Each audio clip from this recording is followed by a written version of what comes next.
बंधुगण आपण मैंने समस्ते किछि दिन धरी बन्या प्रपीड़ित अंचल दुख दुर्दशा सहित सामिल होती। सारा ओडिशा रे 6टी जिला अधिक प्रभावित होती। 74टी ब्लॉक एवं 1381 गाँ इतने प्रभावित होती। 9.5 लाख लोक मध्य ये बन्यार प्रभावित अवस्था अच्छा एवं पाणीघेर रे दीर्घ दिन मासे जनजीवन उपर गभीर प्रभाव पड़ी।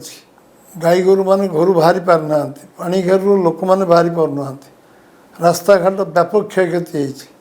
मंत्री एवं ऑफिसर माने बन्या कार्य रिलीफ कार्य निजक सामिल करचंती एवं दिन राति परिश्रम करुचंती। लोकंकर विभिन्न प्रकार क्षयक्षतिर आकलन क्षतिपूरण पर्याप्त परिमाण देवाई सरकार बासन कुसन आरंभ कर सब प्रकार विहन सार पर्यंत ऋण में साहाय्य करने सब प्रकार निष्पत्ति नीतिगत भाव नहीं। ए समय मुख्यमंत्री आकाश पथर एवं आमर स्थल पथर बन्या अंचल परिदर्शन कर लोकों दुखरे भागीदार होगापी विभिन्न अंचल जाजपुर जिलार एवं भद्रक जिलार अंचल गस्त कर फेरी। गतकाली 1000 कोटी टंकार पैकेज घोषणा कर पूर्व अवस्था को फेरी पाइबापी सबु प्रकार खरीफ एवं रबी फसल एवं पनीपरिया आरंभ कर विभिन्न प्रकार कैश क्रॉप करने सब प्रकार सरकार तरफ सब प्रकार साहाय्य सहयोग जोगे देवार घोषणा करा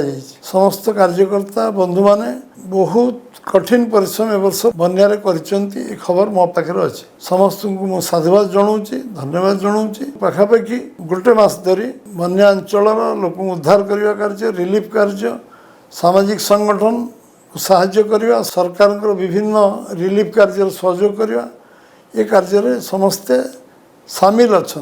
आगामी दिन में पुणी पानी अधिक बढ़िबार लगी।